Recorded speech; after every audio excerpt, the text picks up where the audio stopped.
আমরা কিভাবে active to passive করতে হয় অ্যাসাইটিভ সেন্টেন্স শিখছিলাম। আজকের ক্লাস হবে আমাদের ইন্টারোগেটিভ সেন্টেন্সে কিভাবে অ্যাক্টিভ টু প্যাসিভ করতে হয়। ঠিক আছে, ফুল সেন্টেন্স ইন্টারোগেটিভ সেন্টেন্স। তার আগে বলো কোশ্চেন কিভাবে করা হয়?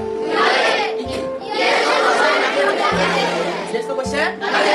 ইয়েস নো কোশ্চেন শুরু হয় কি দিয়ে? অক্সিলারি ভার্ব কি দিয়ে? অক্সিলারি ভার্বগুলো কি হয়? Am is are was were have has had shall should name I can could, এগুলো হচ্ছে auxiliary verb. Do did does এগুলো দিয়ে কোশ্চেন করা হয়। এটা হচ্ছে অক্সিলারি ভার্ব দ্বারা শুরু হলে এদের আনসার দেওয়া হয় ইয়েস অথবা নো। এই জন্য এদেরকে বলা হয় ইয়েস নো কোশ্চেন। আরেকটা হচ্ছে ডাবল কোশ্চেন। আজকে আমরা শিখবো অনলি কিভাবে অ্যাসাইটিভ সেন্টেন্স আমরা কিভাবে ইয়েস নো কোশ্চেনে অ্যাক্টিভ টু প্যাসিভ করতে হয় সেটা শিখবো। ইয়েস নো কোশ্চেনে কিভাবে অ্যাক্টিভ টু প্যাসিভ, নিয়মটা একদম পানিবার ওয়াটার রাইস, কথা বুঝতে পারছি? আচ্ছা নিয়মটা কি? নিয়মটা হচ্ছে কি পূর্বের নিয়ম আমরা শিখছি। আর আরেকটা শর্ত হচ্ছে কি, সেটা হচ্ছে অক্সিলারি ভার্বটাকে শুধু সাবজেক্টের পূর্বে রাখতে হবে। অক্সিলারি ভার্বটাকে শুধু কিসে রাখতে হবে? সাবজেক্টের পূর্বে। That's all. পারবো সবাই? ওকে, থ্যাংক ইউ। আমরা বুঝছি যে আমাদের আগে নিয়মে অ্যাক্টিভ প্যাসিভ করতে হয়, বুঝছি না? আগে নিয়ম। এখন আমরা এক্সাম্পলে প্র্যাকটিস দেখব। কি দেখব? এখানে আমি একটা এক্সাম্পল, দুইটা এক্সাম্পল দিছি, দুই ধরনের। ডু ডিড যে কোনো একটা দিয়ে কোশ্চেন করা হইতে পারে, ডু অথবা ডিড। এখানে ইউ দিছি, ডু অথবা ডিড যে কোনো একটা ইউজ করা যাবে। যদি তুমি প্রেজেন্ট ইনডিফিনিটে করতে চাও তাহলে ডু, যদি পাস্ট ইনডিফিনিটে করতে চাও তাহলে ডিড কোশ্চেন। তাহলে আমি মনে করলাম do you complete your homework, do you complete your homework. তুমি কি তোমার বাড়ির কাজ করো? তুমি কি তোমার বাড়ির কাজ? এবার যদি ডিড দিয়ে বলি did you complete your homework, তুমি কি তোমার বাড়ির কাজ করো? কথা বলছো, তুমি কি তোমার বাড়ির কাজ করো?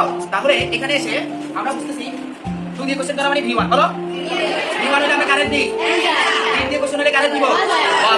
এখন ধরে নিলাম ডু দিয়ে অবজেক্ট এখানে এই যে আমি হাইলাইট করছি অবজেক্টে ইউর হোমওয়ার্ক। আমরা অবজেক্টে কি করব? সবে বলছিলাম তার পূর্বে একটা অক্সিলারি ভার্ব আসবে, সেটা আগে রাখতে হবে, সাবজেক্টের পূর্বে লিখতে হবে। এজন্য আমি গ্যাপ রাখলাম। কি রাখলাম? এবার লিখলাম ইউ হোমওয়ার্ক, ইউ হোমওয়ার্ক তোমার বাড়ির কাজ, তোমার বাড়ি কমপ্লিটেড। বুঝতে পারছো? কমপ্লিটেড দিতে কি হবে? কমপ্লিটেড। এই যে চলে আসলো আমাদের ইজ ইউর হোমওয়ার্ক কমপ্লিটেড, বলো is your homework completed by you কথা বুঝতে পারছি? এবার যদি ডিড হইতো তাহলে এখানে শুধু আমি জানতাম কি আসতো? ওয়াজ হয়। কি আসতো? এখন আমরা এই যে এখানে আরেকটা एग्जांपल দিছি, আর দে রাইটিং ভার্বের সাথে কি যুক্ত আছে? ভার্বের সাথে কি যুক্ত আছে? আইএনজি। কি যুক্ত আছে? তো আইএনজি যুক্ত থাকলে আমরা কার হেল্প নিই? কথা বলো, আইএনজি যুক্ত থাকলে আমরা কার হেল্প নিই? তো বিং এর হেল্প তো আসবে, বিং এর হেল্প তো আগে তো একটা অক্সিলারি ভার্ব থাকবে। আচ্ছা এখন অবজেক্ট এখানে আমরা গ্যাপ রাখতেছি কারণ একটা অক্সিলারি ভার্ব যেটা পরে কথা সেটা আগে আসবে। তাহলে আমরা লিখতেছি দা স্টোরিটা লিখলাম। এখন বলো এম ইজ আমরা কয় ভাই?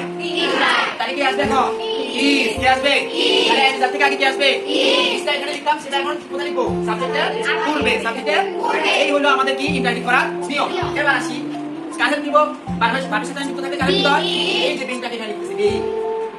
এবার মেন ভার্বকে রাইটিং থেকে রাইট মানে রাইট থেকে রাইটিং আছে, রাইটের ভিতরে কি হবে? রাইট ও রাইটিং, বলো রাইট ও রাইটিং। তাহলে এখানে কি হবে? রাইটেড, W R I T T E N writed. তাহলে is the story being writed by them, by সহজ না কঠিন?